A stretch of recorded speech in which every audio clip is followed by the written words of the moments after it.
Welcome to today's session. It's called Death Makes Life Look Good. Being a life coach, there are so many interesting workshops to attend.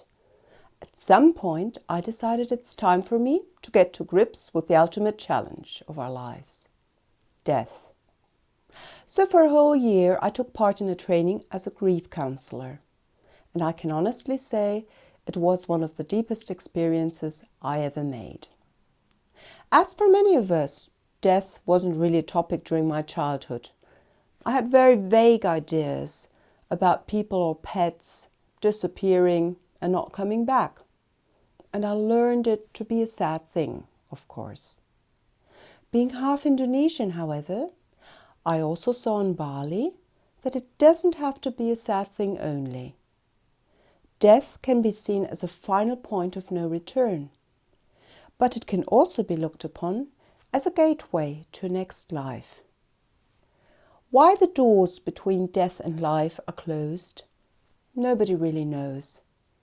But we all know that we will die at some point, which in some strange way has always seemed fair and comforting to me. Our own mortality is one part we find difficult to cope with. But the other part is the grief we experience when we have lost a beloved person forever. I have had clients who were unable to let go even years later. Their lives changed completely by pain they simply could not cope with. So how can we learn to deal with the fear of dying and how with the pain of a final loss? My answer is we should allow death to be part of our lives again. Rather than ignoring and pushing it to the farthest point we can find, we should take a good look at a more peaceful and good point in our lives where we have the strength to do so that we are prepared when the time has come. Accepting death as a common destination we all have is part of where this journey can take us. It also helps us cope with those moments where there's nothing left to be said. Another point I would like to make is give yourself the time it takes. Death wants you to take time for sorrow, but time seems to be the most rare and precious of goods these days. Another reason why death has been pushed out of our lives. In Germany, people used to have a whole year to walk through the valleys of grief. Nowadays, there is no time for this anymore. You're expected to function again within just a couple of days. The soul, however, is often not able to move that fast. And therefore you have an increasing number of people fighting depression, stuck in the process of sorrow, which requires the time it takes. Having said that, the grief of a child having lost a pet, or a painful divorce, or an employee kicked out of a long-time job, can be just as deep and hurtful. The despair of a final separation and the feeling of loss entailed can be a major challenge in our lives, which is something I plan to talk about more in one of our next videos. So where does music come in? Every piece of music has an end. The end can be slow as in a fade out, or it can be abrupt and unexpected. As a listener, we never know, and in a similar way, we don't know when our life or another life will end. Hans Christian Andersen once said, "Where words fail, music speaks." To many, listening to the music of their choice in moments of deep grief, where they do not want to talk, can be a very soothing thing.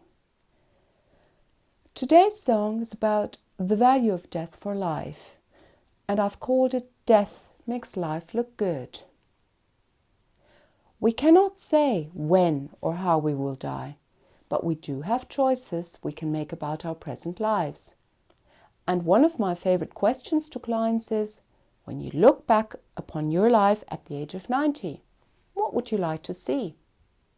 Or how about this question? If you knew you only had one more year to live, what would you do?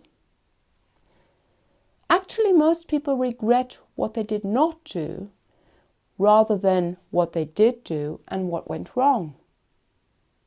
Old people who feel they have led a fulfilled life find it a lot easier to let go when their time has come. If you end up wearing the wrong suit or dress, as I called it in the song, i.e. you work in the wrong place for many years without any fulfillment, chances are high that you will look back upon your life with regret later on and wish you would have spent more life on living some of your dreams. So tell me about your dreams and the things you would still like to achieve in this life.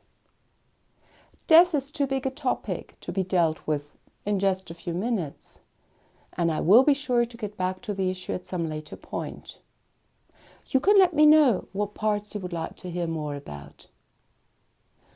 One last point I would like to make is, if you are in deep grief and unable to find a way out on your own, don't be afraid to get the help there is. Suffering from the pain of death so much that you're unable to live your life the way it deserves and the way you deserve to live would not only create a lot of sorrow for yourself, but also for those close to you. By the way, there is another song I wrote about dealing with loss. It's called Fine and Dandy, and you can look up both songs as usual under Keys Tune for Life. For today, let me wish you the strength to deal with grief when it comes and the courage to look at your fears in the face of death. All the best, and bye for now.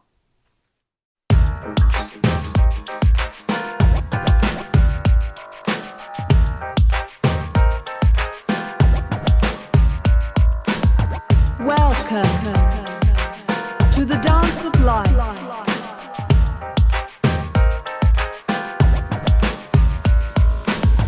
Death passed me by the other day. He stopped and then he grinned my way. He gave me a dangerously naughty look, and then another poor soul he took. I was left shaken to the core, ran back home and quickly locked my door. Didn't sleep a wink that night, and since that day nothing's felt right. So I went to see my guru to ask him what this was all about. I begged him for some protective voodoo. I begged him to bail me out, and he smiled and he said, "Death makes life look good, so change your life, you should. Don't sell your soul to nothing less. Don't end up wearing the wrong suit or dress. Don't live a life of emptiness." The message was an SOS.